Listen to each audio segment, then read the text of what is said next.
నమః. హరిః ఓం.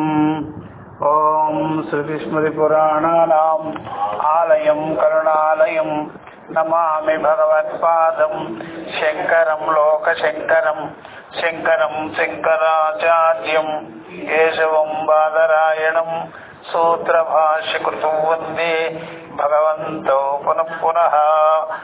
ఈశ్వరో గురురాత్మేతి మూర్తిభేద విభాగినే వ్యోమవద్వ్యాప్తదేహాయ దక్షిణామూర్తయే నమః. హరిః ఓం. శ్రీ గురుభ్యో నమః. హరిః ఓం.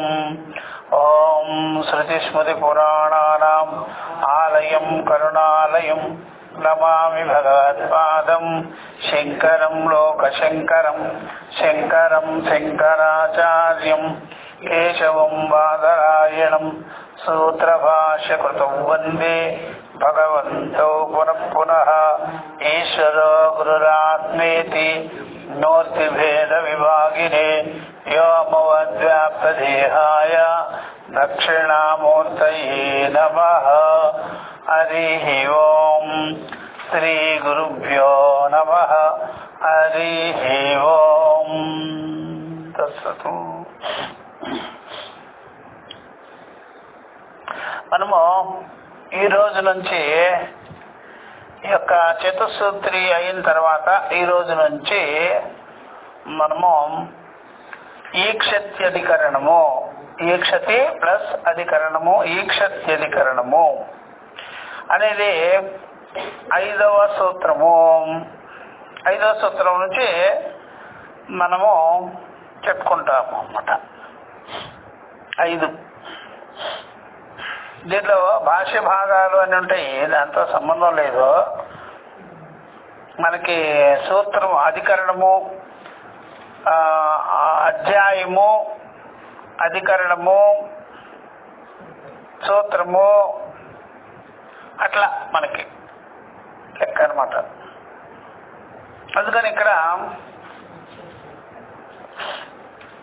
చతుస్సూత్రి తర్వాత ఈక్షతి అధికరణం 5వ సూత్రం మనకి సందర్భం చెప్పి ముందు పోతున్నారు. ఇప్పుడు మామూలుగా ఎక్కడైనా సరే చతుస్సూత్రి వరకే చెప్తారు. చతుస్సూత్రి వరకే మొత్తం 555 సూత్రాల యొక్క సారాంశం అంతా దానిలోకి వస్తుంది. అయితే శంకరాచార్యుల వారు ఇంత కృషి చేసినారుగా ఆ వ్యాసుల వారి యొక్క సూత్రాలపైన. వ్యాస సూత్రాలని ఆయన భాష్యాన్ని రచించి పెట్టారు కాబట్టి మనము దాన్ని మనం 555 సూత్రాలు చెప్పుకున్నాం. ఇది ఒక తపస్సు, స్వాధ్యాయ తపస్సు. ఇది చెప్పుకోవాల్సింది. ఇంకోటి మనకి ఏదైనా బ్యాలెన్స్, అది కూడా నైష్కర్మ సిద్ధి ఒకటి ఉంది, తర్వాత చాందోగ్యం ఒకటి మిగిలింది. ఇవన్నీ మిగిలింది మనకి. అన్నీ ఒకటి దాంట్లో కొంతమంది వినకపోవచ్చు, కానీ నేను మాత్రం కంప్లీట్ చేసినాను కదా.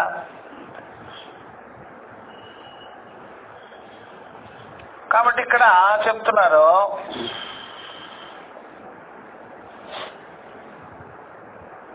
ఏవం తావద్ వేదాంత వాక్యానాం బ్రహ్మాత్మావగతి ప్రయోజనానాం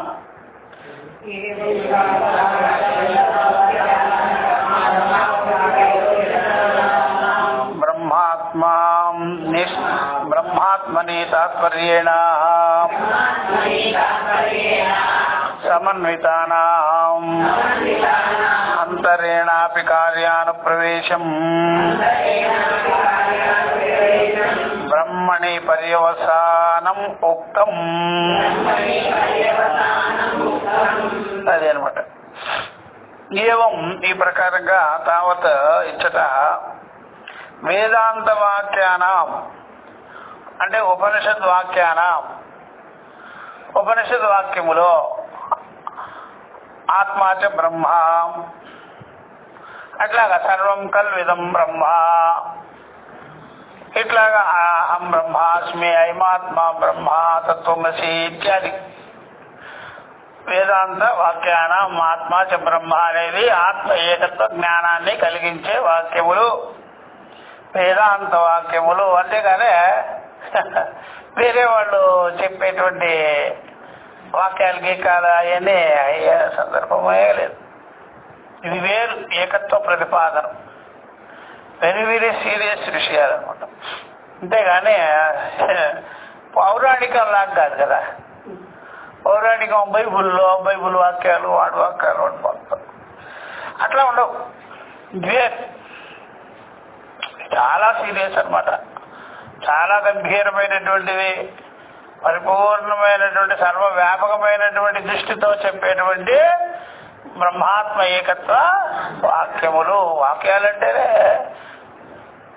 దీనికే సంబంధం. ఏకత్వ ప్రతిపాదన చేసేదే వాక్యాలు. కానీ ఊరికే సొల్లు ఏముంది, ఎవరు పడితే వాళ్ళు లౌకికులు చెప్పుకునే వాక్యాలు ఏమి కానీ కావు. వేదాంత వాక్యానం అదే వెంటనే చూడండి, బ్రహ్మాత్మ అవగతి ప్రయోజనానం, బ్రహ్మాత్మ జ్ఞానాన్ని కలిగించేటువంటి ప్రయోజనము కలిగినవి ఈ వాక్యాలు. వేదాంత వాక్యాలు, ఏకత్వ వాక్యాలు, ఆత్మే బ్రహ్మ అని చెప్పేటువంటి వాక్యాలు బ్రహ్మాత్మ జ్ఞానాన్ని, బ్రహ్మాత్మ అనుభవాన్ని కలిగించేటువంటి ప్రయోజనం కలిగి ఉంది. అందుకనే బ్రహ్మాత్మని ఏవ, బ్రహ్మాత్మని తాత్పర్యేణ, బ్రహ్మాత్మ ఎందే వాటి తాత్పర్యము, వాటి లక్ష్యం, వాటి గోల్. బ్రహ్మమే ఆత్మ, బ్రహ్మమే మన ఆత్మ,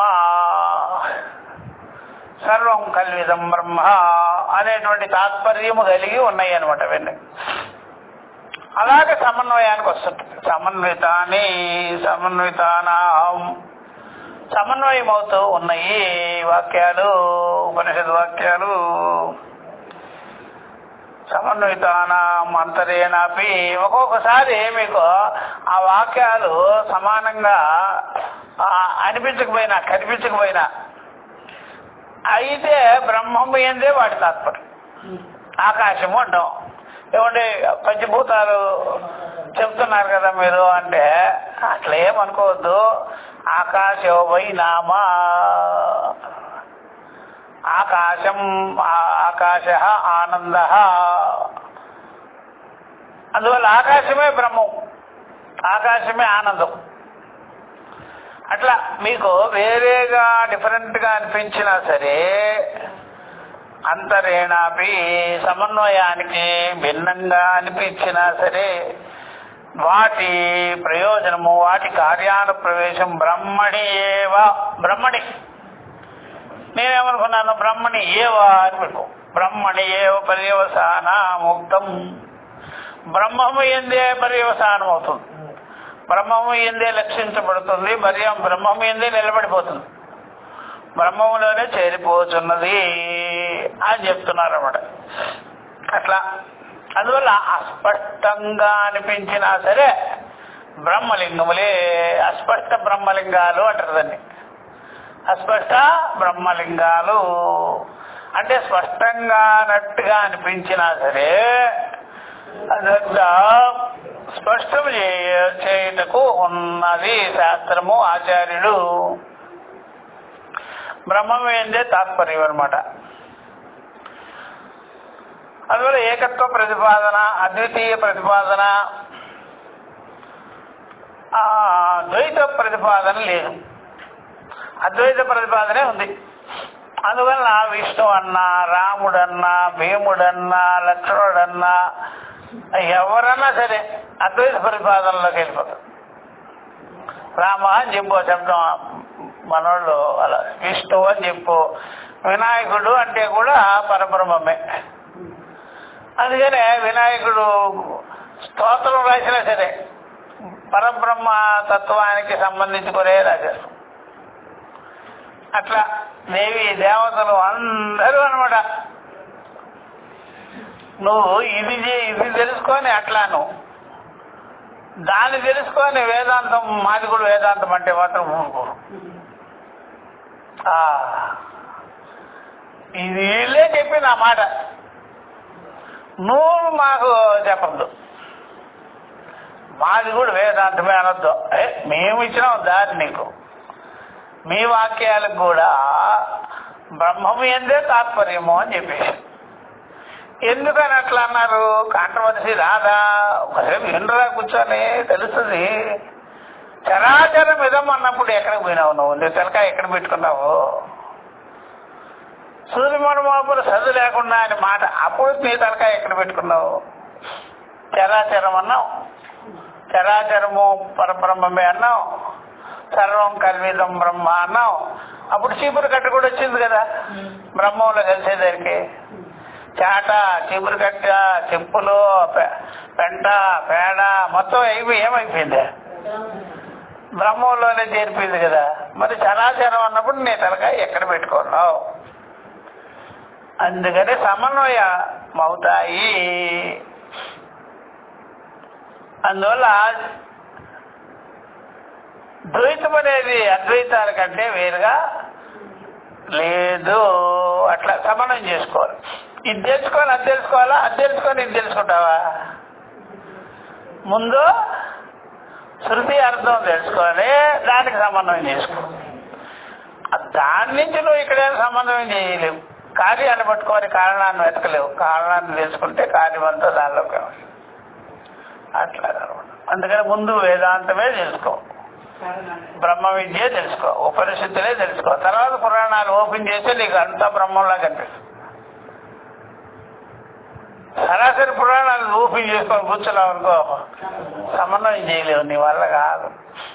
అందువల్ల ఉపనిషత్తులంతా తెలుసుకున్న తర్వాత ఒక్కొక్క పురాణం చూస్తుంటే అంతా పరబ్రహ్మమే.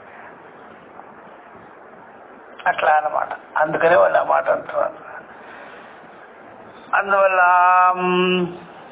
సమన్వితానామంతరేణాపి కార్యాను ప్రవేశం బ్రహ్మణి పర్యవసానముక్తం అని ఒక వాక్యమైంది. బ్రహ్మచ సర్వజ్ఞం, కాబట్టి బ్రహ్మచ సర్వజ్ఞం సర్వశక్తి జగదుత్పత్తి స్థితి నాశ కారణం ముక్తం. ఎట్లా చెప్తారు? ఎందుకు చెప్తారు? ఏ కారణము అని చెప్తే బ్రహ్మచ సర్వజ్ఞం, సర్వజ్ఞం బ్రహ్మ అని చెప్పాం కదా. సర్వజ్ఞుడయ్య బ్రహ్మము సర్వం జానాతీతి, సర్వం విజానాతీతి, సర్వజ్ఞం బ్రహ్మ, బ్రహ్మము సర్వము తెలుసుకుంటున్నాడు. చైతన్య రూపముగా సర్వభూతస్థుడయ్యి సర్వబుద్ధ్యాదులకి సాక్షి రూపంగా సర్వేంద్రియాలకి శ్రీ చైతన్య ప్రకాశముగా సర్వ ప్రాణులు యందు చైతన్యాత్మక అన్నిటిలోనూ ఆయన జీవరూపంగా చైతన్య రూపంగా ప్రకాశ రూపంగా ఉన్నాడు కనుక ఆయనే తెలుసుకొనుచున్నాడు. సర్వాన్ని సర్వము అయి ఉన్నాడు, సర్వాన్ని తెలుసుకుంటున్నాడు. బ్రహ్మచ సర్వజ్ఞం, అంతేకాదు సర్వశక్తి, సర్వశక్తి సమర్థత కలిగిన వాడు, సర్వాన్ని పోషించేవాడు, ధరించేవాడు. ఆయన సర్వశక్తి సమన్వితుడు. ఎట్లాగా చెప్తావు? జగదుత్పత్తి స్థితి వినాశ కారణం ముక్తం. జగత్తు ఉత్పత్తికి స్థితికి నాశనమునకు కారణమై ఉన్నాడు అని చెప్పాం కదా మేము. జన్మాద్యస్యతః యతో వా ఇమాని భూతాని ఏన జాతాని జీవంతి యత్ ప్రయంతి అభిసంవిశంతి తద్బ్రహ్మ ఇది విజిజ్ఞాసస్వ అని చెప్పాం కదా. జగదుత్పత్తి స్థితి నాశ కారణం బ్రహ్మ. అందువల్ల సృష్టి స్థితి లయములకి కారణభూతమై ఉన్నాడు బ్రహ్మము అని కూడా చెప్పాము కదా. ఒక్కొక్క వాక్యం ఎక్కడ కాంట్రవర్సీ ఉండదు. ఏ పుస్తకమైనా చదవండి, మంది కాక సనాతన ధర్మాన్ని కాక వేరే చదవడం అన్ని కాంట్రవర్సీ వస్తుంది.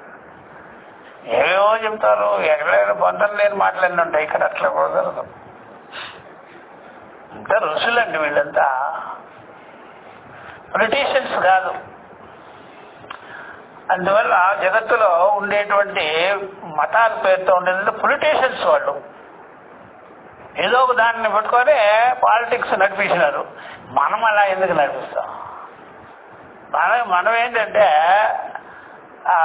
సర్వభూతముల యొక్క మనము శ్రేయస్సును కోరుతాం.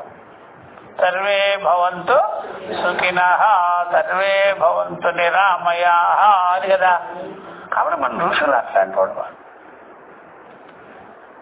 ఒక విజన్ అంటే భౌతిక పదార్థాలు ఇష్టపడే వాళ్ళు.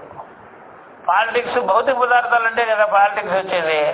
ఏంటి పెట్టుకో, అసలు యథార్థం ఏంటి, సత్యం ఏంటి అని శోధించుకున్నారు, అది చెప్పుకున్నారు.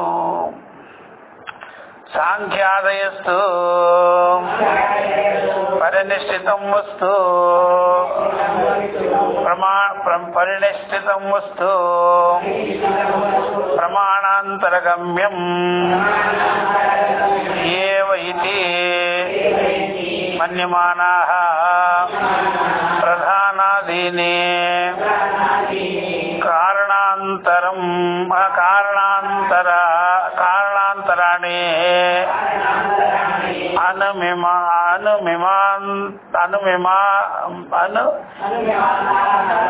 అనుమిమానాః తత్పరతయా ఏవ వేదాంతవాక్యాన్ని యోజయంతి.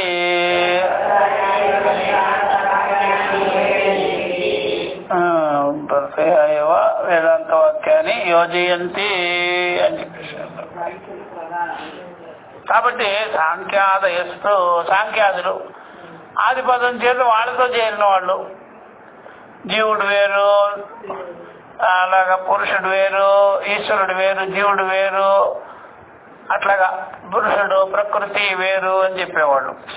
ఏదైనా ఉండొచ్చు అనుకోండి. సాంఖ్యాదయస్తు పరినిష్ఠిత వస్తు ప్రమాణాంతర గమ్యం ఏవైతి మన్యమానాః అని చెప్పేసినట్టు. కాబట్టి ఇక్కడ సాంఖ్యాదులు ఏ ప్రకారంగా అయితే మొదలైన వారు ఉన్న వస్తువును పరినిష్ఠితమైన సిద్ధ వస్తువు, ఉన్న వస్తువుని సిద్ధ వస్తువును ప్రత్యక్ష అనుమానాది ప్రమాణాలు చేత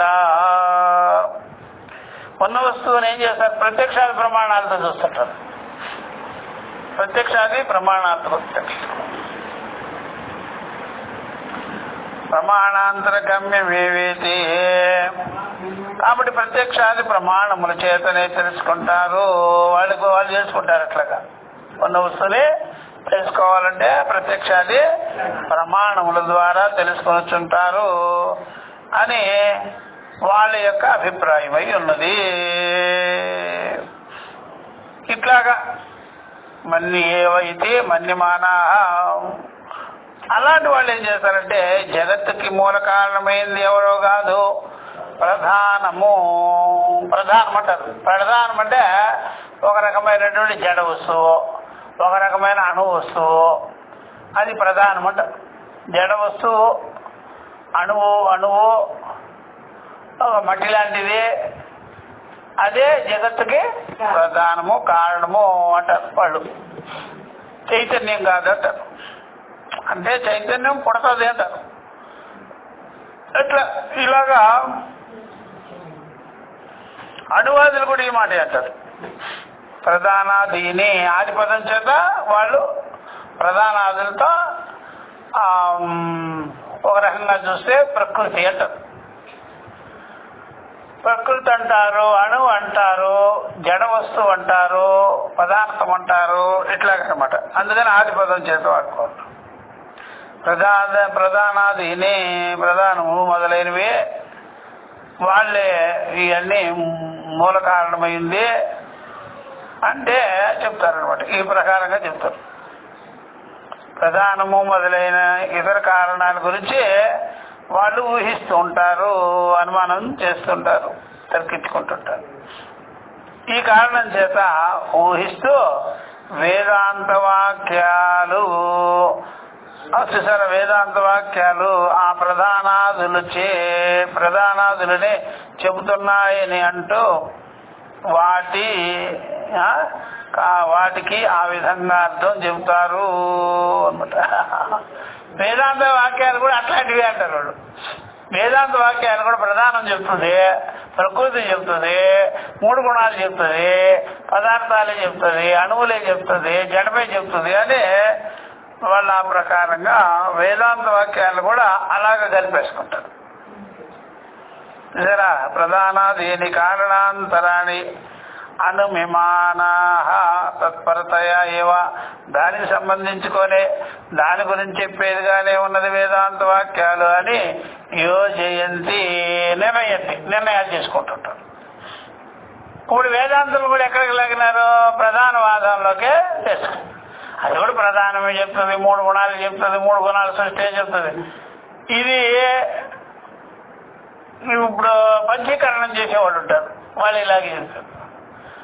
ఈ అచలు గిచ్చులు ఉంటారా, వాళ్ళు ఏదో గొప్ప ఏదో పీకేసిన తెచ్చేసిన అనుకుంటారు, వాళ్ళు కూడా ఇవే చెప్తుంటారు.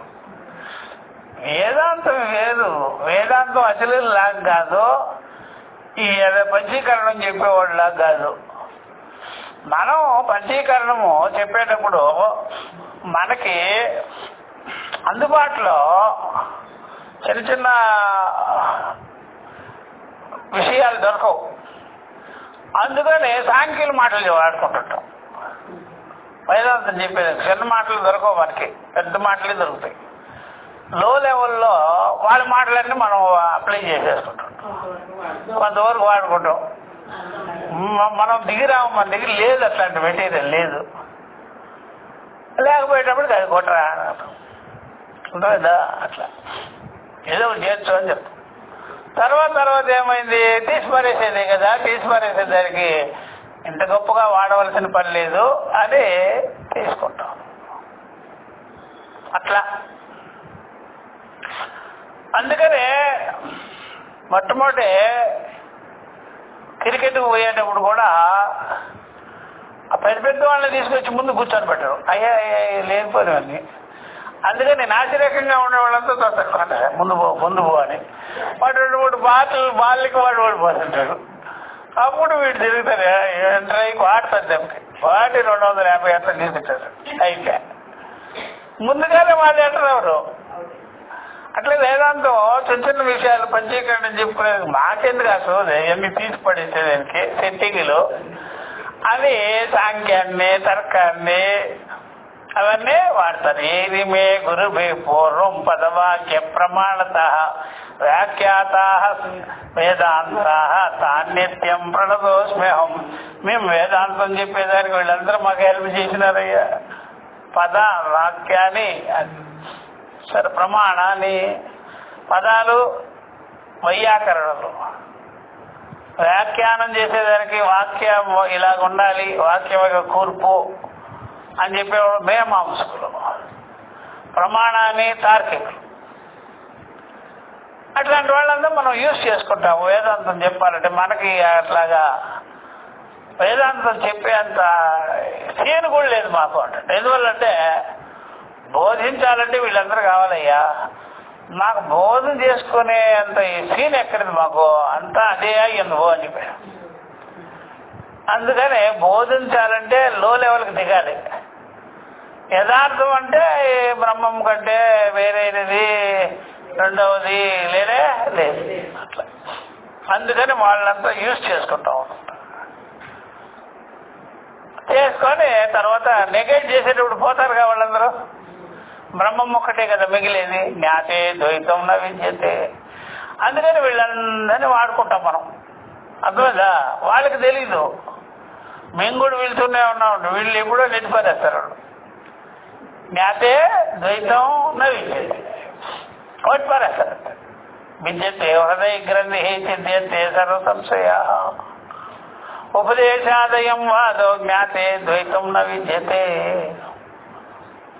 అంతవరకు వాడుకుంటారు. అందుకే శంకరాచార్య వాళ్ళకి అంతా నమస్కారం అయ్యమ్మకు, ఉపదేశానికి చాలా హెల్పింగ్ చేసినారండి. తర్వాత కొట్టిపారేస్తారు. అట్లా అనమాట. ఇది పట్టుకొని వాళ్ళు సాంఖ్యులు అయితేనేమి, పంచీకరణాలు చెప్పుకునే వాళ్ళు అయితేనేమి, ఇలా అచిలులు అయితేనేమి వీళ్ళందరూ మేము చెప్పేది ఏదంటే అది వేదాంతమే కాదు పోరా. అదే వేదాంతం అంటే అర్థమైంది అహం బ్రహ్మాస్మి అంటే అదే వేదాంతం. అంతేగాని ఈ మెట్లు గిట్లు వేసుకోవడం వేదాంతం. మెట్లు వేసుకోని పోతుంటారు స్టెప్ బై స్టెప్. స్టెప్పులు గిప్పులు మేడ ఎందుకు అవుతురా?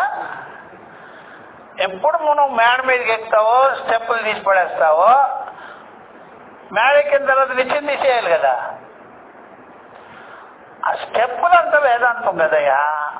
మేడ ఎక్కేయడమే వేదాంతం. అంటే ఇవన్నీ తీసిపోతాం, తీసి పడేస్తాం. నెగేటివ్ అది వాడికి తెలియకుండా నేను కూడా దీంట్లో బాగా నువ్వు మెట్లు కిందనే ఉంటావు, మేము బయటకి. అది అర్థమైందా? ఈ పంచీకరణం వాళ్ళు వీళ్ళు పంచీకరణం చెప్పేది వాళ్ళే వాడుకోవాలి. మనము 3 గుణాలు వాడాలా, మళ్ళీ పంచభూతాలు వాడుకోవాలా, పదార్థాలు వాడుకోవాలా, అన్ని వాడుకున్న తర్వాత మొత్తం పోతుంది.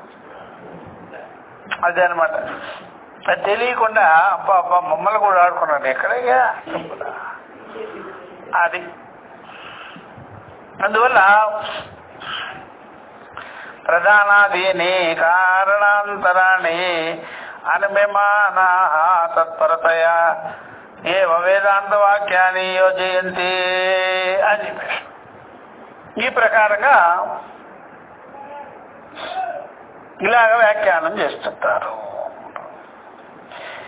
అందువల్ల ఈ వేదాంత వాక్యాలకు అవి ప్రధానాదులు అర్థాలుగా వ్యాఖ్యానిస్తుంటారు. వాళ్ళు సృష్టిని గురించి చెప్పే వేదాంత వాక్యాలన్నిటిలో అనుమాన ప్రమాణం ఆధారంగా కార్యమును బట్టి కారణాన్ని వహిస్తుంటారు. ప్రధానము పురుషులు వారి మధ్య సంబంధము ఇవన్నీ అనుమానం ద్వారానే ఊహించాలనే సాంఖ్యుల భావన ఇట్లాగా ఉంటుంది. ప్రధానము పురుషులు వారి మధ్య సంబంధము, ప్రధానము అంటే జడము, పురుషుడు అంటే చైతన్యము, వీరి మధ్యలో సంబంధము అనుమానం చేస్తారు. మనం అధ్యాస అంటాం. మనం ఏమంటాం? అధ్యాస చేసుకున్నాం. ఇలా ఊహిస్తుంటారు. ఇది సాంఖ్యుల యొక్క ఉద్దేశం. ఇదే వాళ్ళు ఇవే వేదాంత వాక్యాల వలన కారణాదులు, కణాదులు అంటే వైశేషికులు, కణాదులు అంటే అణువుల గురించి శోధించేవాళ్ళు, వాళ్ళే వైశేషికులనే పేరు. వైశేషికులనే పేరు. అందువల్ల సర్వేషు ఏవ వేదాంత వాక్యేషు సృష్టి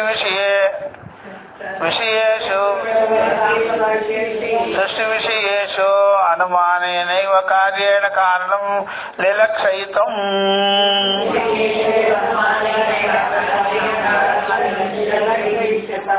అందుకనే వాళ్ళు సర్వేషు ఏవ వేదాంత వాక్యేషు అన్ని వేదాంత వాక్యాలలో సృష్టి విషయంలో అనుమానమే ప్రమాణంగా తీసుకుంటుంటారు అన్నమాట. అనుమానం మనం ఒప్పుకోం. అనుమానం ఎవరిది? తార్కికులది. తర్కశాస్త్రం చెప్పేవాళ్ళది అనుమానము. మనకు అనుమానమే పల్లె. ఇలాగా వాళ్ళు చెప్తూ ఈ విధంగా కార్యేణ కారణం లిలక్షయితం, కార్యాన్ని గురించి అనుకునేటప్పుడు కారణము దీనికి మెయిన్ గా ఉంటుంది అనే ఈ విధంగా ఈశ్వరుడు ప్రపంచానికి నిమిత్త కారణంగా ఉన్నాడనే వాళ్ళు అనుమానం చేస్తుంటారు. ఈశ్వరుడు దీనికి ప్రపంచానికి నిమిత్త కారణంగా ఉన్నాడు ఇలాగా చెప్తుంటారు అట్లా. ఎవరు? కణాదులు అంటే తార్కికులు. ఎందుకు వచ్చింది ఆ పేరు అంటే కణాలను తింటుంటారు. అణువుల్లే పార్టికల్స్ ఉంది కదా, చిన్న ఒక పుల్ల, సన్నటి పుల్ల తీసుకొని దాన్ని అద్దుకొని ఇలాగ తింటూ ఉంటారు. ఇట్లా ఒక ఋషి, కణాద మహర్షి, ఆయన కణాలను శోధించాడు అన్నమాట. కణాలనే శోధించాడు. ఆ పార్టికల్స్ అన్ని ఏర్కొని తినేవాడు అనమాట. ఆయన పేరు కణాద మహర్షి. కణాన్ అతీతి కణాద అనమాట. ఆయనకు మళ్ళా ఒక కన్నే ఉంటుందట. మళ్ళా అదొకటి. ఆ విధంగా అణువులు వారి మత ప్రకారంగా జగత్తుకు సమవాయ కారణము, కొండక మట్టి సమవాయ కారణం అన్నట్లుగా కొమ్మరి మొదలగు వాడు నిమిత్త కారణము అన్నట్టుగా ఉంటుంది. కాబట్టి ఈ ప్రకారంగా ప్రధాన పురుష సంయోగ నిత్యానమేయ ఇది సంఖ్యామన్యంతే. ప్రధానము ప్లస్ పురుషుడు ఇద్దరు కలిసి ఈ ప్రకారంగా ఈ జగత్తుకి కారణమై ఉన్నాడని అనుమానం చేస్తుంటారు సాంఖ్యులు. కాణాదాహ తేభ్యః ఏవ వాక్యేభ్యః ఈశ్వరః నిమిత్త కారణం అనుమిమతే.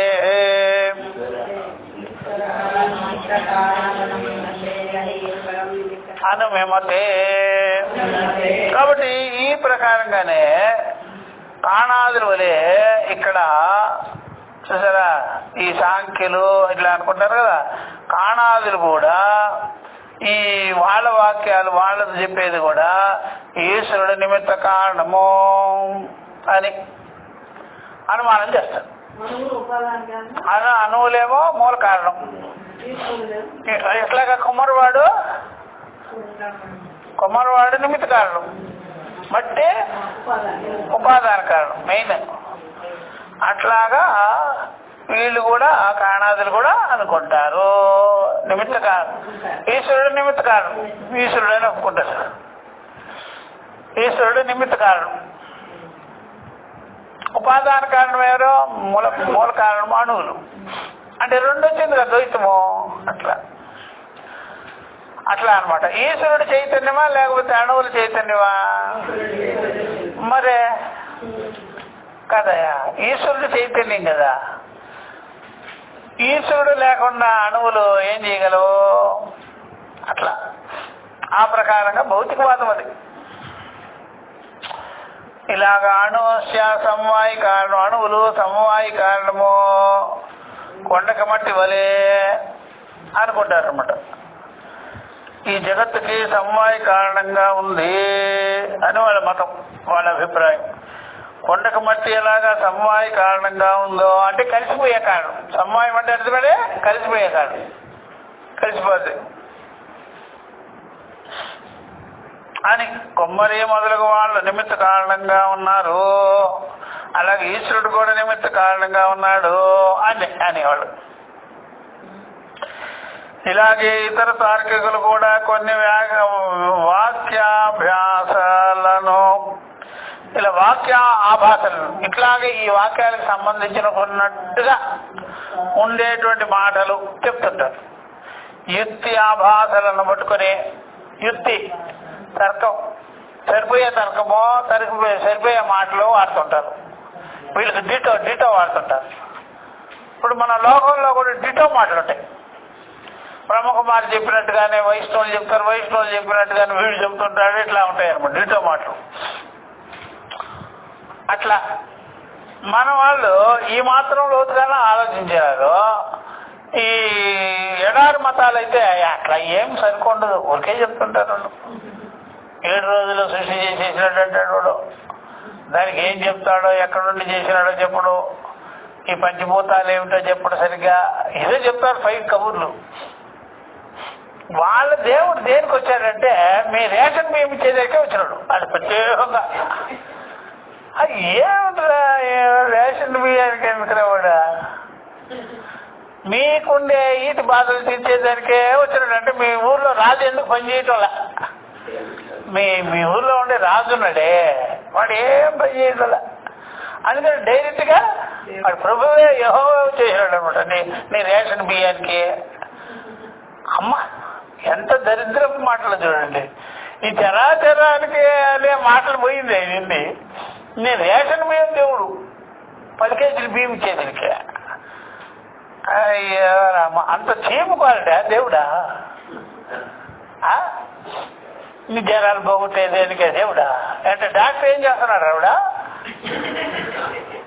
మీ ఊళ్ళో సర్పంచ్ ఏమైంది, ఎమ్మెల్యే ఏమైంది, సీఎం ఏమైంది, పిఎం అంతా ఏమైందా? దరిద్రపు మాటలు కాబట్టి దీన్ని ఎన్ను పట్టుకొని ఇవన్నీ ఊరేగుతుంటాయి. భగవంతుడు అంటే ఏంటి? చరాచరం సృష్టి కదా. నీకు ఒక భగవంతుడు, మా ఊరు భగవంతుడు, నీకు ఒక భగవంతుడు, ఏంటి ఇదంతా? అట్లా అట్లా అట్లాగా అర్థాలు ఏమి ఉండవు. అన్ని లోకల్ చిన్న చిన్న మాటలు, పిల్లకాయలు ఆడుకునే మాటలు. పిల్లలు కూడా ఏదో పెట్టుకుంటారుగా, దేవుళ్ళు అన్న చిన్న చిన్న బొమ్మలు, అట్లాగా ఆడేది. ఇక్కడ ఒక్కొక్క తారికి కూడా ఎంత గొప్ప గొప్పగా మాట్లాడుతున్నాడు, సాంఖ్యుడే గొప్ప గొప్పగా మాట్లాడుతున్నాడు. ఎట్లాంటి వాళ్ళే మనిషి పక్కకు పెడుతున్నారు వేదాంతులే. ఇవన్నీ ఏంటి చేసేది? కార్యం కారణం ఇవన్నీ ఏంట్రా? కాబట్టి అలా చెప్తారు. కాబట్టి వీళ్ళకి వాక్యాలకు తగ్గినట్టుగా కొన్ని ఉంటాయి, వాళ్ళు చేసే తర్కాలకు తగినట్టు, యుక్తులకు తగినట్టుగా కొన్ని అనిపిస్తూ ఉంటాయి. దీన్ని పట్టుకొని కాణాదవాదంతో ప్రశ్నలు చేస్తుంటారు. ప్రశ్నలు పూర్వపక్షాలు లేవదీస్తున్నారు. అణుంచి సమవాయి కారణం ఏవం అన్యేపి. ఇట్లాగే కొంతమంది చెప్తున్నారు, ఏవం అన్యేపి తార్కికా వాక్యాభ్యాస యుక్తి ఆభాస అవష్టంబా పూర్వపక్షవాదిన ఇహ ఉత్తిష్టంతే. ఇలాగా ఈ కాణాదవాదాన్ని పట్టుకొని ఇట్లా వాళ్ళ యుక్తులు, వాళ్ళకి సరిపడా ఉక్తులు, సరిపడా వాక్యాలు అవన్నీ వీళ్ళు కూడా అప్లై చేసుకొని ప్రశ్నలకు గుప్పిస్తుంటారు, వాదాలకు వస్తుంటారు, పూర్వపక్ష వాదాలలో ఆవదిస్తుంటారు. ఇట్లా చాలా మంది వీళ్ళే ఇచ్చినారనమాట వీళ్ళకి. ఇప్పుడు మనకి వీళ్ళు నాస్తికులు ఉంటారు కదా, ఈ నాస్తికులు, సైంటిస్టులు, తర్వాత కమ్యూనిస్టులు, వీళ్ళంతా ఉంటారు. వీళ్ళదే అదే ఈ తర్కాలే తీసుకుంటుంటారు వాళ్ళు. వాళ్ళకి ఎక్కడ దొరుకుతుంది ఈ కాణాదులు తర్కము అంటే తార్కికులది, తర్వాత ఈ సాంఖ్యులది, వాళ్ళదే అనమాట. ఇప్పుడు బ్రహ్మకుమారి ఉంటుంది కదా, వీళ్ళదే అదంతా. అనేక జీవవాదులు అని చెప్తుంటారు, అనేక ఆత్మలనే.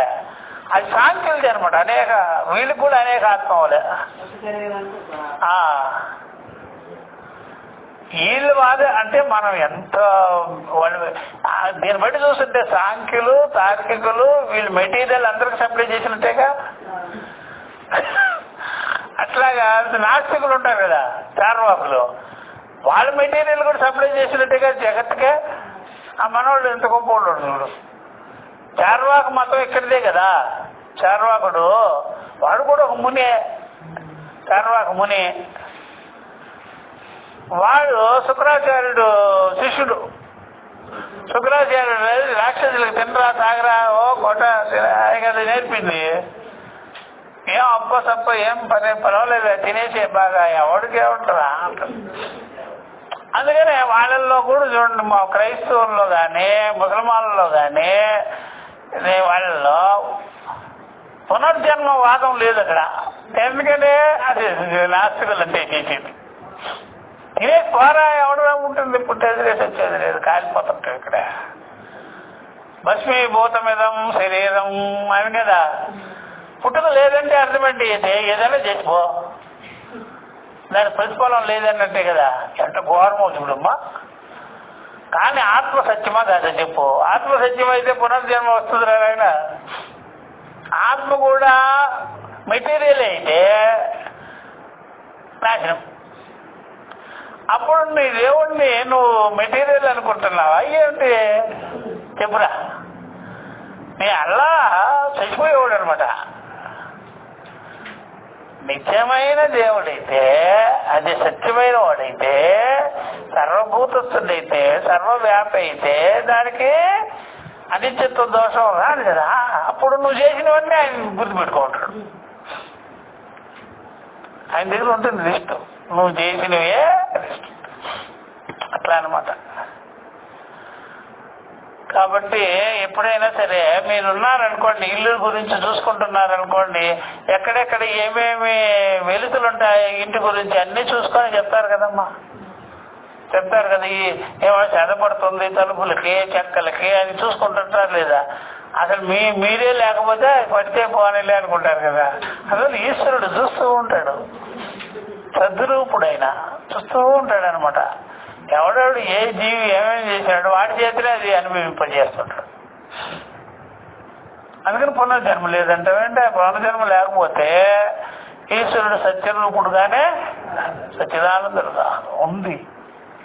అందుకని మనం చేసినవన్నీ మన చేత కక్కిస్తాడు, అనుభవింపజేస్తాడు. వాడు చూడండి ఎలా తప్పించుకొచ్చుకుంటారో అలా వాళ్ళు చెప్పే మాటలకి వాడి పుస్తకాలకి ఏమన్నా ఈశ్వరుడు ఊరుకుంటాడు. ఎవరే నువ్వు రాసుకుంటే రాసుకున్నావు, నేను మాత్రం ఉంటాను లేదు.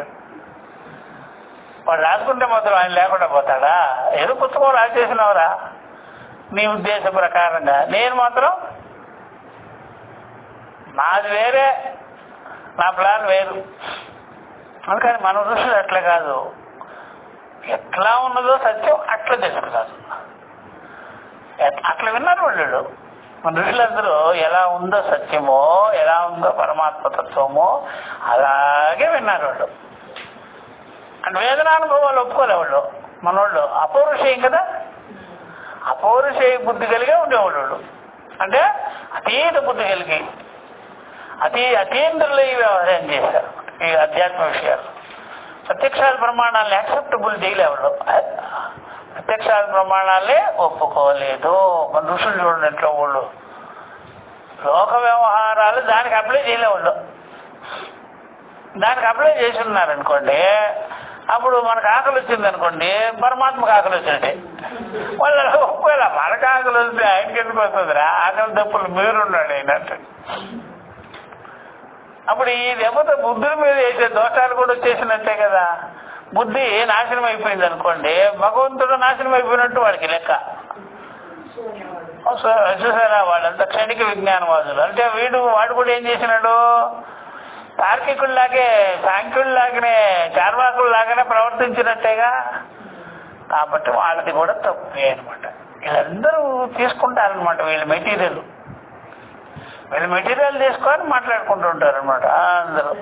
అంటే వీడు ఎంత సప్లై చేసినాడు చూడు, వీడు ఎంత సప్లై చేసి పెట్టున్నాడు, జగత్తుకు అంతా సప్లై చేసేసాడు. ఎవరెవరా? సాంఖ్యవాదులు, ఏం కదా కృష్ణ, సాంఖ్యవాదులు, తర్వాత వైశేషికులు, కణాదులు, వీళ్ళందరూ భౌతికవాదులు వీళ్ళందరూ. అందుకనే ఎవరు ఏం మాట్లాడినా సరే ఆ వాదం ఇక్కడి నుంచి తీసుకుంటుంది. అందుకని వాక్యాభాష ఆభాష అట్లాగే అనిపిస్తుంది వీళ్ళ మాటలే బ్రహ్మకుమారి వాళ్ళలో కానీ, ఇంకా వేరే యోగులలో కానీ, యోగవాదుల్లో కానీ, ఇతర మతస్థుల్లో కానీ అన్నీ ఇట్లాగే కనిపిస్తుంది. దాన్ని బట్టి తెలుస్తుందంటే మన ప్రపంచానికే మనం భౌతికవాదం కూడా ఇచ్చినట్టేగా. ఆధ్యాత్మిక వాదము ఇచ్చాము, ఇక్కడ భౌతికవాదం కూడా ఇచ్చాము. కానీ ఆధ్యాత్మిక వాదం వెళ్ళేవాళ్ళు అంత ఎదుగుదల వాళ్ళకి. ఉపనిషత్తు వాదం వినేంత సీన్ లేదు వాళ్ళకి. ఈయన్ని పట్టుకున్నారు, చార్వాకులను తీసుకున్నారు, సప్లై చేసుకున్నారు. ఇక్కడి నుంచి చార్వాకులను వెళ్ళిపోయింది, సాంఖ్యులను వెళ్ళిపోయింది, కణాదులను వెళ్ళిపోయింది, వైశేషికులను వెళ్ళిపోయింది. వీళ్ళంతా కూడా భౌతిక వాదులు, పంచీకరణవాదులు అనుకోండి, అందరు పనికి వచ్చారు. ఇట్లా డాక్టర్లకు కూడా సప్లై చేసినట్టే కదా సైంటిస్టులకు కూడా ఈ వాదమే, సైంటిస్టులకు కూడా భౌతికవాదమే కదా అదే. మరి భౌతికవాదం చేసేటువంటి ఋషులు ఇక్కడ కూడా ఉండేవాళ్ళు కదా, చూసారా. అట్లా కపిల సాంఖ్యవాదులు అంటారు, కపిల మహర్షి ఇట్లాంటి వాళ్ళందరూ వాళ్ళకి సప్లై చేసినట్టే కదమ్మా. అట్లా ఒక్క వేదాంతం సప్లై చేసినా తీసుకునేవాడు ఎవడు లేడు, ఎందుకంటే దాని అందుబాటులో ఉండదు. అది వేదాంతం విషయాలు చెప్పినా సరే వాడికి అర్థం కాదు, ఎందుకనే అది వేరు, దాని సిస్టమే వేరు. అందుకనే ఈ అద్వైత వాదాన్ని మాత్రం పట్టుకోలేకపోయారు ఎవరు. మిగిలినవన్నీ అది ఇంద్రియవాదం కదా, ఇంద్రియాలతో పెట్టేసుకున్నారు. ఇది అతీంద్రియ విషయం కదా, ఆత్మ విషయం కదా, వాళ్ళ స్థాయిలో లేరు వీళ్ళు. ఇక్కడే లేరు కదా, అక్కడ ఎందుకు వస్తారు? అందుకని ఇక్కడ రావాలంటే ఏం చేయాలి, పరంపరగా గురువు దగ్గర కూర్చొని వినాలి. అట్లా ఈ విధంగా ఏవం అన్యేపి తార్కికాః వాక్యాభాస యుక్త్యాభాస అవష్టంబాః పూర్వపక్షవాదినః ఇహ ఉత్తిష్టంతే. ఇలాంటివన్నీ తర్క వితర్కాలన్నీ లేవదీస్తుంటారు పూర్వపక్షులుగా అంటుంటారు అనమాట. అర్థమైందా? ఇప్పుడు నేను ఒకటి చూశాను, నాగేశ్వరరావు కూడా ఎన్టీఆరే బెటర్ నాగేశ్వరరావు కంటే. నాగేశ్వరరావు కూడా అంతా బడుద్దాయి. సరైన వాళ్ళ దగ్గర ఏదో సినిమాలు చేసేసి డబ్బుల కోసం పౌరాణిక సినిమాలు కూడా చేసేసినాడు అంతే. బుర్రలో మాత్రం అంతా దండక వ్యవహారం. ఏమిటంటే హిందువుల్లో అనేక రకాల అనేక దేవుళ్ళు అంటాడు. దేవుళ్ళు ఎక్కడ ఉన్నాడు రా బాబు, ఒక్కడే ఉండేది ఇక్కడ, పరబ్రహ్మతత్వమే ఉండేది. మిగిలినవన్నీ దేవతలు. అన్నీ అంటే అర్థమైందా? మిగిలినవన్నీ దేవతలు. సూర్యుడు ఉన్నాడు అనుకోండి, సూర్య కిరణాలలాగా. అంతేగాని ఉపాసనా భేదాలు అవన్నీ, ఉపాసనా భేదాలు. ఓడు ఓ రకంగా ఉపాసన చేసుకున్నాడు అంతేగాని ఒకే పరమాత్మనే. ఒకే పరమాత్మ తత్వాన్ని తెలియక డైరెక్ట్ గా ఇండైరెక్ట్ గా ఉపాసనలు చేసినారు. ఉపాసన బుద్ధితో మనసుతో చేసేది కదా, ఇంద్రియాలతో చేసేది కదా, వాళ్ళకి తగాదాలు వస్తాయి. అంతే కదా, వాళ్ళకే తగాదాలు వస్తాయి.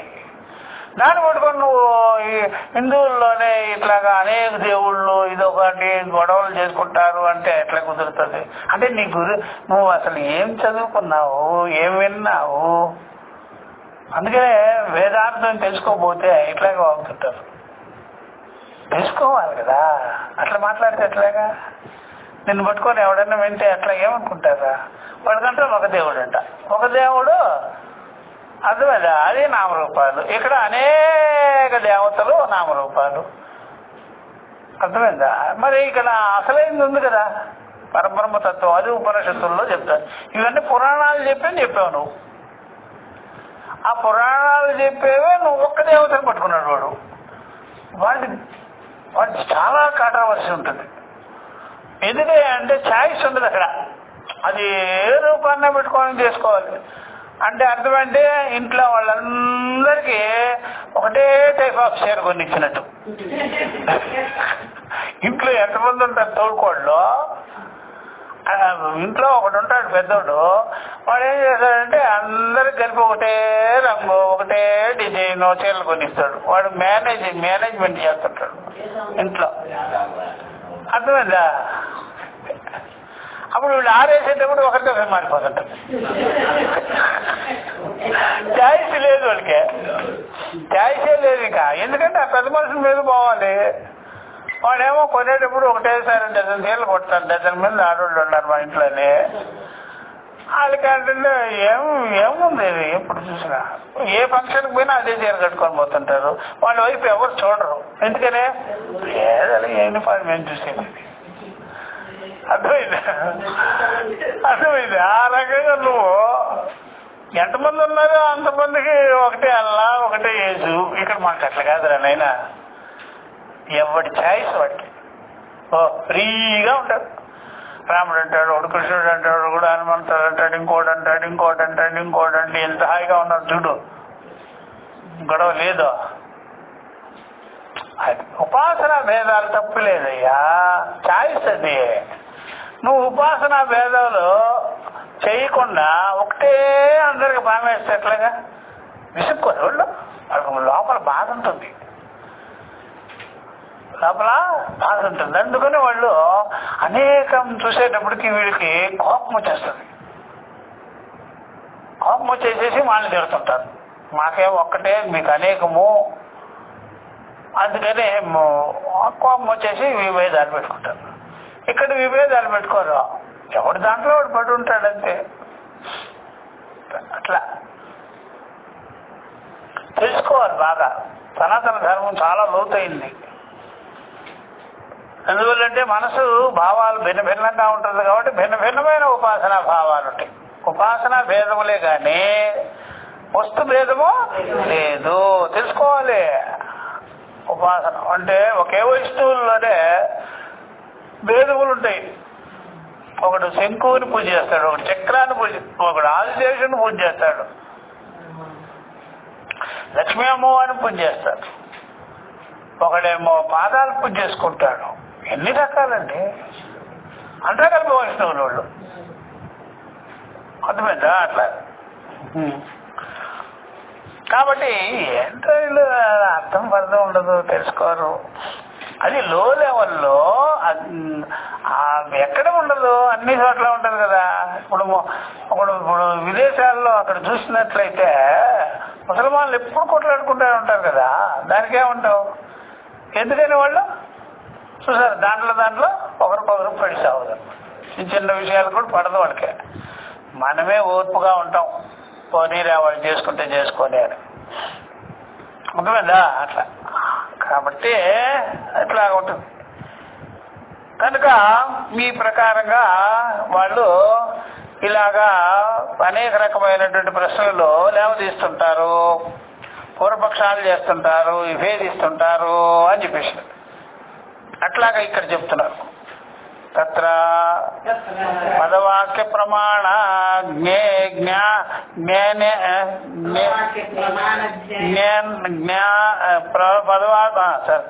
పదవాక్య ప్రమాణ జ్ఞానాచార్యేణ వేదాంత వాక్యాన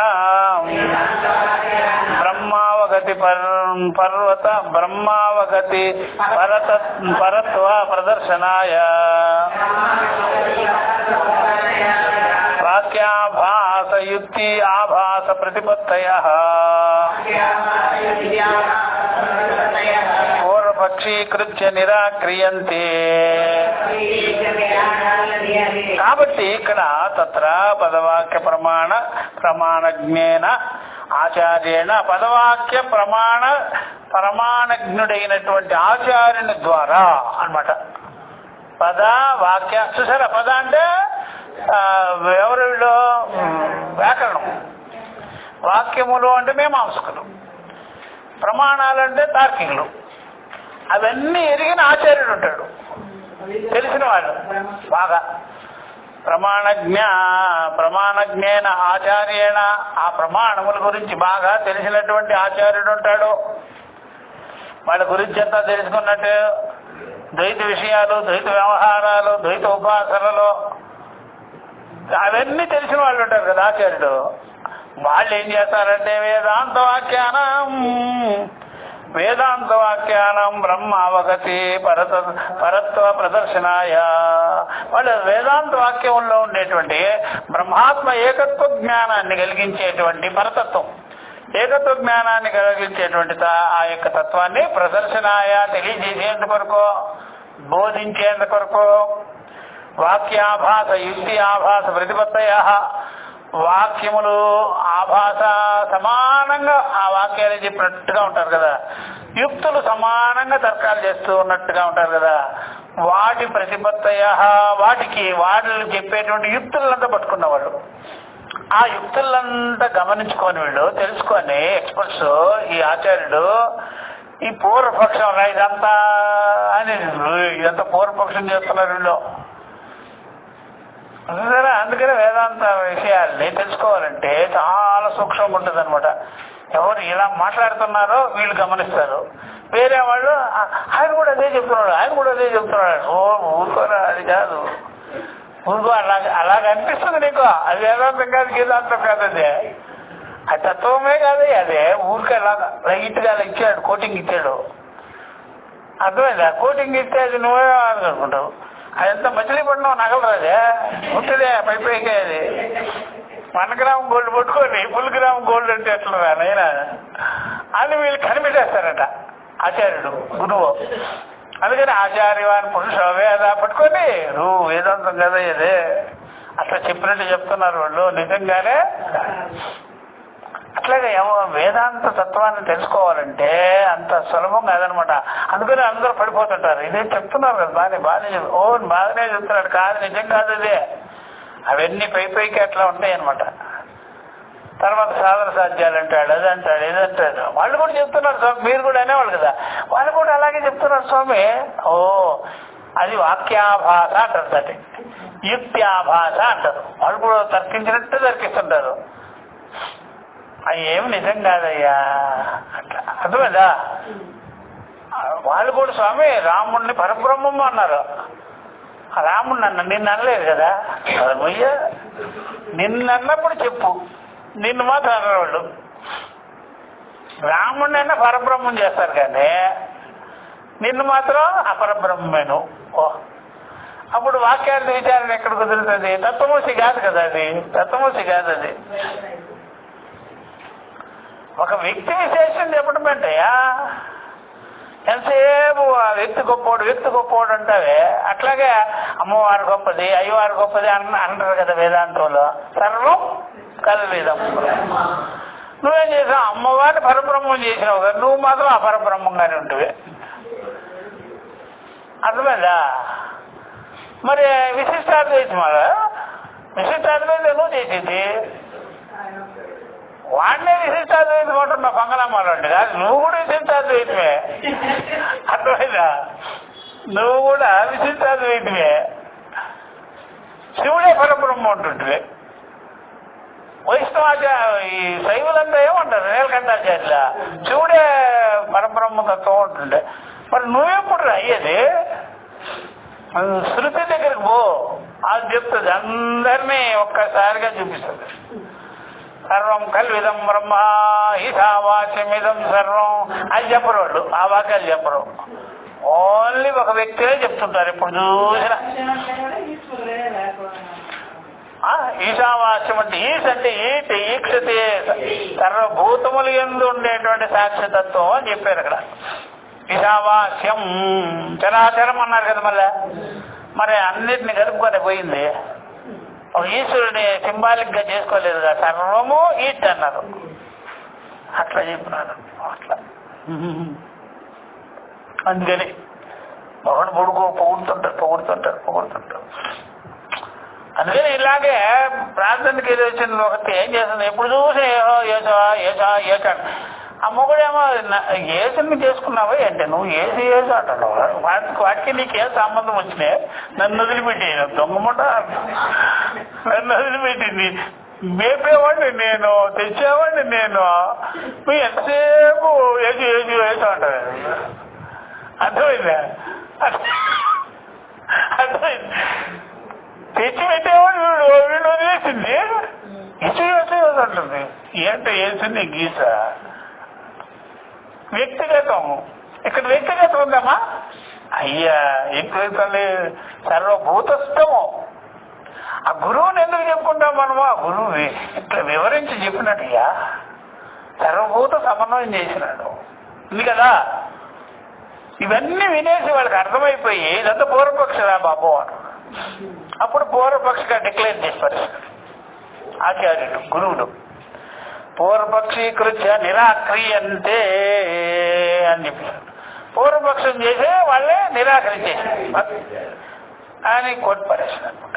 అది ఇది అనమాట ఈక్షత్యధికరణానికి ఉపోద్ఘాతం. ఇప్పుడు మనము ఈక్షత్యధికరణం చెప్తున్నాం. ఇది 5వ సూత్రం. ఈక్షత్యధికరణం ఈక్షతే అధికరణం అని చెప్పేసినావా? భాష్యం కింద ఉంది, భాష్యం కింద ఉందమ్మా. ఇదంతా పక్కన చూడు. తత్ర సాంఖ్యా ప్రధానం అని చెప్పారా? ఈక్షతే అధికరణం. తర్వాత సూత్రం వస్తుంది. ఇప్పుడు ముందు ఇదంతా ఇంట్రడక్షన్ అనమాట. అది ఈక్షతేర్న అశబ్దం అని వస్తుంది. ఈక్షతేర్న అశబ్దం వస్తుంది. ఇది ముందు ఇప్పుడు ఇది జరుగుతుంది. ఇంకా సూత్రానికి వ్యాఖ్యానం చేయాలి. సంబంధ భాష్యం అనమాట ఇదంతా. సరే ఇలాగా చెప్పుకున్నాం కదా. ఈక్షతి అధికరణం ఇంతవరకు వచ్చిందా? తత్ర సాంఖ్యా ప్రధానం త్రిగుణం అచేతనం జగతః కారణమితి మన్యమానాః యాని వేదాంత వాక్యాని సర్వజ్ఞస్య సర్వశక్తేః బ్రహ్మణః జగత్కారణత్వం దర్శయంతి ఇది అవోచః తాని ప్రధాన కారణపక్షే అపి యోజయితుం శక్యంతే. ఇది చెప్పుకొని ముందుకు పోదాం. ఈ తత్ర ఇట్లుండగా ముందు మనం సాంఖ్యా ప్రధానం త్రిగుణం అచేతనం. సాంఖ్యము అనగానే సాంఖ్యశాస్త్రం అంటే ప్రకృతి పురుషవాదము. ప్రకృతి పురుషవాదము ప్రధానం త్రిగుణం అచేతనం. ప్రధానవాదులు అనమాట వాళ్ళు ఏమంటారు? ఆ జగత్తుకి మెయిన్ ప్రధానమే అని చెప్తారు అన్నమాట. జగత్తుకి మెయిన్ ఎవరు? ప్రధానము. జగత్తుకి మెయిన్ గా ఉండేది ప్రధానమేనయ్యా అని చెప్తారు. అర్థమా? ప్రధానం అంటే జడము. అర్థమేనా? మీకు పెళ్ళిళ్ళలో కూడా పూర్వము ఒక విషయం ఉండేది, ప్రధానం అని. అమ్మాయి దగ్గర పోతారు కదా చూసేదానికి, అంటే అమ్మాయి జడమని 3 కూడా వీడు పురుషుడట. చూసేవాడేమో అర్థమే అమ్మమ్మ ఈడేమో పురుషుడంట, చైతన్యమంట, అదేమో జడమంట, 3 గుణాలు జడము. అర్థమేదా? ఇప్పుడు ప్రధానం చేసుకుంటామండి అంటాడు. అంటే ప్రధానం మాట్లాడు అదే గట్టి చేసుకునేదానికి పోతున్నారు. ఇప్పుడు ఏంటి ప్రధానంతో వీడు ఇట్లా గలవగానే శుచి పెరిగిపోతారు. అంటే నువ్వేం చేయవు అనమాట, అది ఒక్కటే చేస్తుందా ఏంటి? అదే కానీ అట్లా ఈ సాంఖ్యుల వాదం అటు చూపిస్తుంటారు అనమాట. నిజానికి మన వేదాంతులు ఏమంటారు? ఒరే ఆడ మనిషి అయినా మగాడైనా ఇద్దరు చైతన్యమేనా మనం అంటాం. వీళ్ళు ఏమంటారు సాంఖ్యులు? అదొక్కటే ప్రధానము, నేను మాత్రము. ఈ టైంలో ఏమంటాడు? వాడు పిల్లల్ని తీసుకొస్తుంటారు కదా ఎవరికైనా, వాళ్ళు ఏమంటారు? వచ్చిన వాళ్ళని మీ సంసారాన్ని తీసుకురాలేదు అంటాడు. అంటే పిల్లల్ని తీసుకురాలేదా? చూడమ్మా, సేమ్ ఇదే ప్రధానవాదమే. సంసారాన్ని తీసుకురాలేదా అంట. అంటే ఏది అసంసారి అయినట్టు? అదొక్కటే సంసారా ఎవరా? ఈ ప్రకారంగా ఆడవాళ్ళు సంసారంట, వీడేమో అసంసారంట. అది ఇట్లా మీ బంతులు తీసుకురాలేదా అని అట్లా ఏమో అంత ఇంతలు చేస్తాం ఆడవాళ్ళు. కాబట్టి పురుషుడు ప్రధానము అంటే 3 గుణాలు మాయ ఉంది అని. 3 గుణాలు మాయ. ఇట్లాగా కొన్ని రామాయణం నిమాయణం చెప్పేటప్పుడు రాముడు అంటే పరబ్రహ్మ అంట, మాయ అంటే వెనకాల సీతమ్మ అంట. ఏదో అట్లా అంటారు. వెనకాల సీతమ్మ వారేమో మాయ అంట, ముందు పోయేటువంటి రాముడేమో పరబ్రహ్మం అంట. చూడండి, పరబ్రహ్మము అవుతుంది, వెనకాల మాయ వస్తుంది అని ఆ వినాలి సీతమ్మ చెప్తుంది సంగతి. జనకుల వారి పుత్రిక ఆవిడ, జనకుల వారి పుత్రిక. ఆయన ఎంత జ్ఞానం, ఆవిడ కూడా అంతే జ్ఞాని. నువ్వేంటో ఇట్లా బాగుతావు సాంఖ్యాన్ని పట్టుకొని? అంటే సాంఖ్యులు ప్రభావం ఇలాగా ఉంది అనమాట. తత్ర సాంఖ్యా ప్రధానం త్రిగుణం అచేతనం. 3 గుణాలతో కూడుకుంది అచేతనము. ప్రధానము, త్రిగుణాలు, అచేతనము. చూసారా? అది విశేషాలు. ఇదే జగత్తుకి కారణం. అందులో వీడే కారణం లేనట్టు. అర్థమైందా? ఇట్లా చెప్తారు అన్నమాట సాంఖ్యలో. కాబట్టి ప్రధానం త్రిగుణం అచేతనం జగతః కారణమితి మన్యమానాః. మా సాంఖ్యా ఇట్లాగా అనుకునేవాళ్ళు సాంఖ్యులు. ఆహుహు యాని వేదాంత వాక్యాన్ని, ఏదైతే వేదాంత వాక్యాలు ఉన్నాయో అవన్నీ కూడా సర్వజ్ఞ సర్వశక్తే బ్రహ్మణ జగత్కారణత్వం దర్శయంతి దేవోచ తాని ప్రధాన కారణపక్షేపి యోజయితుం శక్యంతే. ఈ ప్రకారంగా అందువల్ల సత్వరజస్తమో గుణాలతో కూడుకున్నటువంటిది సాంఖ్యుల వంతిది. 3 గుణాలతో కూడుకున్నది జడమైనది, అచేతనమైన జడమైనది జగత్ కారణం అని ప్రతిపాదిస్తుంటారు వాళ్ళు. అయ్యా వేదాంత వాక్యాలు సర్వజ్ఞుడు సర్వశక్తిమంతుడైనటువంటి బ్రహ్మమే జగత్ కారణముగా చెప్తున్నారు. కానీ అది చెప్తారు ఇప్పుడు. యోజయంతి ఇది అవోచమా తాని చెప్తున్నాడు. తాని ప్రధాన కారణ పక్షేపి యోజయితం శక్యంతే. కాబట్టి ఈ ప్రకారంగా ఇది మళ్ళీ పేజీ పోయిందా? పేజీ పోయిందా ఏంట? కాదు ఏసీ వేయలేదుగా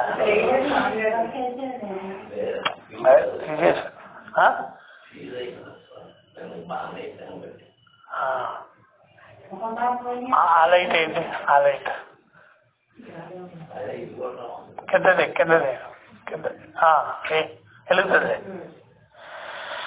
ఈ విధంగా ఇంతవరకు చెప్పుకుంటాం. నెక్స్ట్ పోదా. ఈ ప్రకారంగా కాబట్టి వేదాంత వాక్యాలు సర్వజ్ఞుడు సర్వశక్తిమంతుడని బ్రహ్మమే జగత్ కారణము, బ్రహ్మమే జగత్ కారణంగా చెప్తున్నారు. బ్రహ్మానే జగత్ కారణంగా చెప్తారు. కానీ మీరు చెప్పినటువంటిదే చెప్తున్నారు. ఏవం సర్వజ్ఞత్వం అపి ఉపపద్యతే కథం యత్తు జ్ఞానం మన్యసే సహా సత్వధర్మ సత్వా సంజాయతే జ్ఞానం ఇది స్మృతే తేన చ సత్వధర్మేణ జ్ఞానేన కార్యకరణవంతః పురుషాః సర్వజ్ఞాః యోగినః ప్రసిద్ధాః తత్వస్య హి నిరతిశయ ఉత్కర్షే సర్వజ్ఞత్వం ప్రసిద్ధం న కేవలస్య కరణస్య పురుషస్య ఉపలబ్ధి మాత్రస్య సర్వజ్ఞత్వం కించిజ్ఞత్వం వా కల్పయితం శక్యం న కల్పయితం శక్యం. కాబట్టి ఇక్కడ అయితే మీరు చూపించినటువంటి ఆ వాక్యాలు ప్రధానమే జగత్తుకి కారణమని చెప్తున్నట్లుగా నిరూపిస్తున్నారు. అయితే చూడండి, ప్రధానము సర్వశక్తివంతమై ఉన్నది, దాని నుండి మహదాది వికారాలు పుడుతున్నాయి. అలాగే ప్రధానము సర్వజ్ఞము, జ్ఞానము అనేది సత్వగుణము, సత్వము నుండే కదా జ్ఞానము పుడుతున్నది అని భగవద్గీత కూడా చెప్పింది కదా.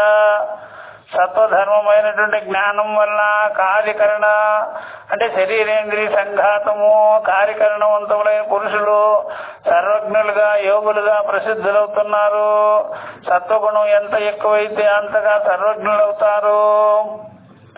మీరు చెప్పే కేవలము ఇంద్రియ రహితుడైనటువంటి కేవల జ్ఞానము ఉపలబ్ధి మాత్రము రూపుడైనటువంటి పురుషుడే సర్వజ్ఞుడు కాడు, అల్పజ్ఞుడు కాదు.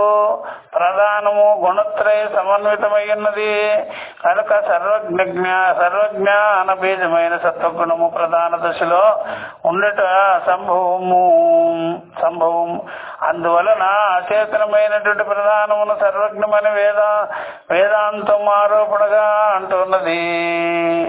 ఇది ఆరోపణ చేసినట్టు మీరు ప్రధానాన్ని పురుషుడు యందు అని వేదాంతం చెప్తారు. వాళ్ళు ఏం చేశారు? డైరెక్ట్ గా ప్రధానమే మూల కారణంగా ఉంది జగత్తుకి అని చెప్పేస్తారు. వాళ్ళు సూతివాక్యమే చేసుకొని చెప్పేస్తుంటారు. సత్వం నుండే జ్ఞానము పుడుతుంది కదా అని. సత్వం అంటే బుద్ధిలో అంతఃకరణ శుద్ధి కలిగింది. శుద్ధి కలిగినప్పుడు వివేకాన్ని కలిగిస్తారు. కలిగించినప్పుడు జ్ఞానం కలుగుతుంది. అప్పుడేమవుతుంది? హృదయ గ్రంథులు విచ్చిత్తబోతుందని ఇవే చెప్తే వాడు సత్వగుణము నుండి జ్ఞానం పుడుతుంది అంటే సత్వగుణం నుండి జ్ఞానము అసలు పుట్టేదే కాదు కదా జ్ఞానము. నీవు బ్రహ్మమును అంగీకరించిన దానిని సర్వజ్ఞాన శక్తి గలది కనుక సర్వజ్ఞంగా అంగీకరించాలి అని చెప్తారు. బ్రహ్మం ఎల్లప్పుడూ సర్వ విషయాలను తెలుసుకొనట అనే పని చేస్తూ ఉండదు కదా. బ్రహ్మము అన్ని విషయాలు తెలుసుకునేటట్టుగా సర్వం విజానాతీతి సర్వవిత్ సర్వజ్ఞము అని ఉండదు కదా. చూడండి, జ్ఞానం నిత్యమంటే జ్ఞాన విషయం, జ్ఞానం విషయంలో బ్రహ్మమునకు స్వేచ్ఛ ఉండదు. జ్ఞానము నిత్యమైతే జ్ఞాన విషయంలో బ్రహ్మమునకు స్వేచ్ఛ ఉండదు. ఎందుకంటే జ్ఞానము శ్వాస నిశ్వాసలాగా జ్ఞానక్రియ కూడా జరుగుతూ ఉంటుంది కదా అంటాడు వాడు. జ్ఞానం అనిత్యం అంటే బ్రహ్మం జ్ఞానక్రియ రహితమని కూడా చెప్పాలి. జ్ఞానము అనిత్యమన్నారనుకో, అప్పుడు బ్రహ్మము జ్ఞానక్రియ లేనిది. కాబట్టి బ్రహ్మమునకు క్రియగాక జ్ఞానశక్తి ఉండాలి దానికి. అందువలన సర్వజ్ఞత్వం వస్తుంది. సర్వజ్ఞత్వం వచ్చిందనుకో, అప్పుడు బ్రహ్మమునకు వికారాలు జ్ఞానక్రియా వికారాలు కలుగుతాయి అని. సృష్టికి ముందు బ్రహ్మము కరణాది శూన్యమని మీరే అంటున్నారు కదా. కర్మ లేదు, కరణములు లేదు, ఉపాధులే లేదు, రెండవదే లేదు అని చెప్తున్నారు కదా. జ్ఞాన సాధనమైన శరీరేంద్రియాదులు లేకుండా ఎవరికి జ్ఞానోత్పత్తి కలగదు. శరీరేంద్రియాదులు ఉంటేనే కదా జ్ఞానం కలిగేది, లేకపోతే కలగదు అని చెప్పేస్తారు వాళ్ళు. అందుకని ఇక్కడ చెప్తున్నారు అవశ్యంచ. ఇక్కడ సర్వజ్ఞత్వం ఉపచర్యతే వేదాంత వాక్యేషు. అవశ్యం చ త్వయాపి సర్వజ్ఞం బ్రహ్మాభ్యుపగచ్చత సర్వ జ్ఞానశక్తిమత్వేనైవ సర్వజ్ఞత్వం ఉపగంతవ్యం. నహి సర్వ విషయం జ్ఞానం కుర్వత ఏవ బ్రహ్మ వర్తతే. తథా హి జ్ఞానస్య నిత్యత్వే జ్ఞానక్రియాం ప్రతి స్వాతంత్ర్యం బ్రహ్మణః హీయతే. అత నిత్యం దదితే జ్ఞానక్రియా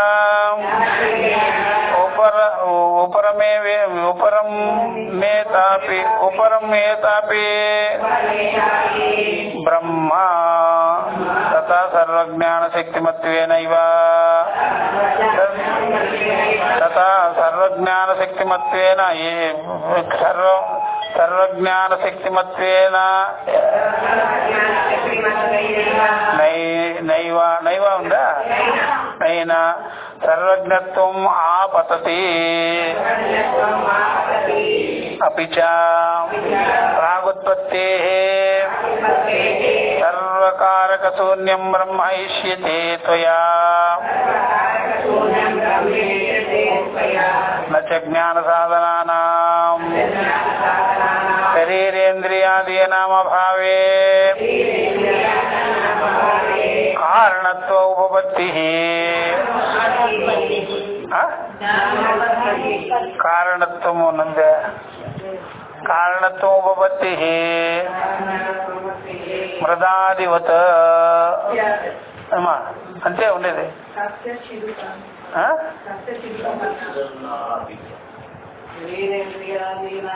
శరీరేంద్రియాదీనాం అభావే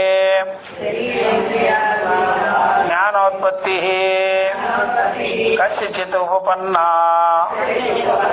అపి చ ప్రధానస్య అనేకాత్మకస్య పరిణామ సంభవాత్ కారణత్వోపపత్తి మృదాదివత్ న సమ్మతస్య ఏకాత్మకస్య బ్రహ్మణః ఇతి ఏవం ప్రాప్తే ఇదం సూత్రం ఆరభ్యతే. ఇదన్నమాట పూర్వపక్షం గురించి చెప్పేసినాడు ఆయన. కాబట్టి ఈ ప్రకారంగా సర్వజ్ఞాన శక్తి కలిది కాబట్టి సర్వజ్ఞంగా అంగీకరించాలి. బ్రహ్మము ఎల్లప్పుడూ సర్వ విషయాలను తెలుసుకొనటం అనే పని చేస్తూ ఉండదు కదా. చూడండి, జ్ఞానం నిత్యమంటే జ్ఞానం విషయంలో బ్రహ్మమునకు స్వేచ్ఛ ఉండదు. ఎందుకంటే శ్వాస నిశ్వాసలు జ్ఞానక్రియలు జరుగుతూ ఉండాలి కదా. జ్ఞానం అనిత్యమంటారా? బ్రహ్మం జ్ఞాన క్రియారహితమని కూడా చెప్పాలి, అట్లయినా చెప్పాలి కదా. అందువల్ల జ్ఞానము నిత్యమైనది, బ్రహ్మము జ్ఞానంతో ఉన్నది అంటే అప్పుడు క్రియలు ఉండాలి కదా దానికి అంటాడు అనమాట. ఒకవేళ లేదనుకో, దాంట్లో ఎటువంటి జ్ఞానము క్రియ ఇవన్నీ లేదు కదా, అప్పుడు జడమవుతుంది కదా. కాబట్టి జ్ఞానోత్పత్తి జరగదు కదా. జ్ఞాన సాధనమైన శరీరేంద్రియాదులు లేకుండా ఎవరికి జ్ఞానోత్పత్తి కలగదు. అనేక వస్తువుల కలయిక అయిన ప్రధానములో పరిణామాలకు మార్పులు అవకాశం ఉంది.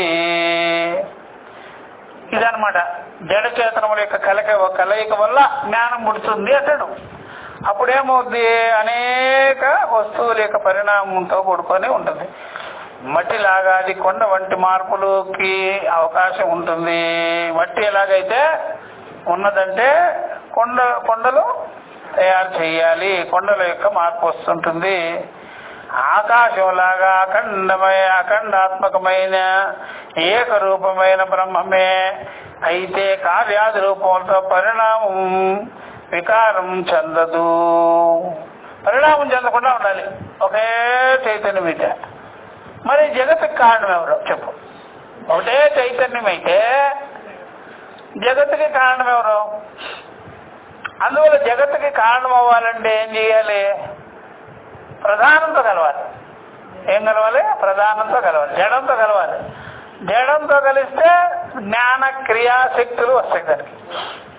దీనికి బ్రహ్మానికి అర్థమైందా? జ్ఞాన క్రియాశక్తులు కలుగుతాయి. ఎవరికి? బ్రహ్మానికి. ఓన్లీ బ్రహ్మానికి ఏం జరగదయ్యా, దాంట్లో జ్ఞాన క్రియాశక్తులు జరగదు. జరగకపోతే సృష్టి ఎట్లా జరుగుతుంది? అందువల్ల మట్టి ఉందంటే ఆ మట్టి కొండ అవ్వాలంటే నిమిత్త కారణం ఒకడు ఉండాలిగా చేతనంగా. అట్లాగే బ్రహ్మం కూడా అంతే. బ్రహ్మం కూడా గుణాలతో ప్రధానంతో కలవాలి. ప్రధానంతో కలవకుండా జగదుత్పత్తి కుదరదు. ప్రధానం లేకుండా ఎలాగా? ప్రధానం ఉండాలి కదా. అందువల్ల ప్రధానం లేకుండా ఏమీ జరగదు. ఒకే చైతన్యం వల్ల ఏమి జరగదు. ఆ చైతన్యానికి జ్ఞానశక్తి కలగాలి, క్రియాశక్తి రావాలి. అప్పుడు వచ్చిందంటే గుణాలతో కలవాలి అది. అందువల్ల గుణరూపమైనటువంటి ప్రకృతి దాంతో చేరకుండా సృష్టి జరిగే పని లేదు. అప్పుడు మీ బ్రహ్మం ఎందుకు, మీ ఆత్మ ఎందుకు, మీ జ్ఞానం ఎందుకు అంటాడు ఎవరా? సాంఖ్యుడు. అర్థమైందా? అట్లా ఒకవేళ చైతన్యం ఎవరికి ఉంది? మరి నువ్వు చెప్పేటువంటి ప్రధానం జడమా చైతన్యమా? జడం కదా. మరి జడానికి ఎక్కడైనా సరే స్వతంత్రత ఉంటుందా? చైతన్యానికి కదా. చైతన్యంలో క్రియ లేదు. జడంలో క్రియ కలిగించాలంటే ఉండాలి కదా. స్వతంత్రత దానికి లేదు కదా. అధ్యాస జరగాలి అనే అనడం వాళ్ళకి తెలియక ఆ విషయానికి పోకుండా అధ్యసించుకోవటం అనేది కలవాలి అంటారు. జడ చేతనములు కలవాలి అంటే చూసారా ఎలా కలుస్తాయి? కలవు కదా. అందువల్ల సృష్టి జరగాలంటే ఎప్పుడైనా సరే జడం ఓన్లీ సృష్టికి కారణమని అనేస్తున్నాం. చైతన్యం లేకుండా సృష్టి కారణం ఎలా అవుతుంది? అర్థమైందా? చైతన్యం ఉండాలి కదా. అయితే చైతన్యంలో ఏమీ లేదు, ఏముండదు, క్రియలు ఉండవు, దాంట్లో వికారాలు ఉండవు. చైతన్యమే కారణం. చైతన్యమే కారణం. వాళ్ళు ముందుగా దేన్ని పెట్టుకున్నారు కారణం అని? జడాన్ని పెట్టారు. జడాన్ని పెట్టారు. అప్పుదా అది మనకి లోక ఉదాహరణలో డబ్బుండే పని ఉంటుంది అంట. బంగారం గొప్పదా నేను గొప్ప అంటే? బంగారమే గొప్పది అంటారు లోకంలో. సరే ధనధాన్యాలు గొప్పదా మనిషి గొప్పవాడా అంటే జనాలు ఏమంటారా? ధనధాన్యాలు గొప్పది, బంగారమే గొప్పది, మనుషులు ఏం గొప్ప కాదు. అర్థమైందా? నిత్యం గొడవలు వచ్చేది జడం కొరకే వస్తుంటది. అర్థమైందా? నిత్యం గొడవలు వస్తాయి. ఎందుకంటే మీరు ఒక గాజు గ్లాస్ ఇస్తూ ఉండి టచ్ మన కింద పడేసినారు అనుకోండి, ఒక్క లెప్పకాయ వేస్తాం. దేనికి ఇచ్చినావు నువ్వు అట్లాగా? ఎందుకు కొట్టావు? గ్లాస్ కోసం. అంటే గ్లాసు ముఖ్యమా నేను ముఖ్యమా చెప్పు? ఒకరిని హత్య చేస్తారు. దేనికి హత్య చేసినటువంటి? వాడి ఆస్తి కోసం. మరి ఆ జడ పదార్థం కోసం కదా హత్య చేసింది. అప్పుడు ఎవరు నీకు చైతన్యం గొప్పగా ఉందా జడ పదార్థం గొప్పగా ఉందా? అదే సాంఖ్యులు చెప్పినట్టే చెప్తున్నారు. ప్రధానమే కారణం అన్నావు, అందుకని మీకు అన్నం పెట్టలేదు అనుకోండి మొగుడు, వాడిని ఆడుకొట్టేస్తావు. అంటే నీకు అన్నం పెట్టేవాడే కావాలి, నీకు కట్నం ఇస్తేనే పెళ్ళం కావాలి. కట్నం ఇవ్వలేదనుకో అర్థమైందా? దేవుడైనా సరే మీకు ఏమైనా వరం ఇస్తే దేవుడు కోరికలు తీర్చాలి, కోరికలు తీర్చకపోతే దేవుడు కూడా లేదు. అంతా మీకు ప్రధానవాదమే ఉంది కదా అన్ని చోట్ల. చైతన్యానికి విలువ లేదే. అయితే చైతన్యం లేకుండా ప్రధానం ఏం చేయగలుగుతుంది చెప్పు?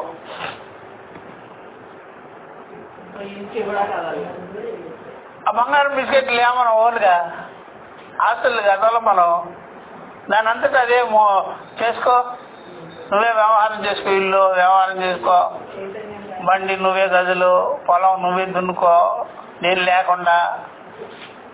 ఎవరికి విలువ ఇస్తున్నాం చూడబోతే ప్రధానానికే విలువ ఇస్తున్నాం మనం కూడా. కానీ నేను లేకుండా ప్రధానం ఎట్లాగా? నేను లేకుండా ప్రధానం జరుగుతుందా? ఆస్తులు పాస్తులు ఉంటాయి, ఇళ్ళల్లో ఎవరన్నా లేకపోతే చూడండి ఎలాగ భూత బంగాళ అయిపోతుంటారు. నువ్వు ఇప్పుడు చేసుకోపోయావు ముస్తాబు. అంటే ప్రధానవాదుల్లాగే సాంఖ్యుల్లాగే మనం కూడా ప్రవృత్తి ఉంది. అయినా వివేకం చేస్తే మనిషి లేకుండా వాటికి విలువ ఎక్కడిది? ఎప్పుడు చూసినా సరే మనుషుల గురించి ఆలోచన చేయదు ప్రభుత్వాలు కూడా. ఎంత పెరిగి జీడిపి అంత పెరుగుతుంది అనుకుంటుంటారు. ఎంత డబ్బులు పెరిగింది అంత డెవలప్మెంట్ అయింది. వీడు మైండ్ డెవలప్మెంట్ ఏం చేసినారు మీరు? మైండ్ డెవలప్మెంట్ అయింది అంటే ఎక్కడేసిన కొంగడు ఎక్కడే ఉంది. అందుకనే మతాలు మారేది కూడా మనుషులు ధనధాన్యాల కోసమే. అంతేగాని వీడు బుద్ధిని నష్టం చేసేసుకుంటుంటాడు. కాబట్టి ప్రధానవాదం అనేది అన్ని చోట్ల ఉన్నది.